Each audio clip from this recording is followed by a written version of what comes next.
Hello, in this video we're gonna check the performance of charger that comes with Realme C33.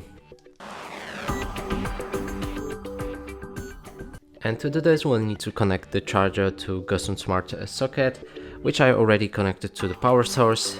Now all that's left is to connect the charger itself to the phone, and we'll be able to see performance on my phone, which I'm gonna show you in a second.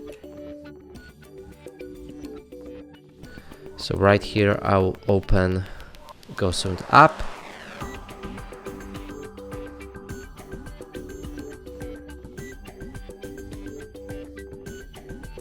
And in about 30 seconds we should see performance text right here.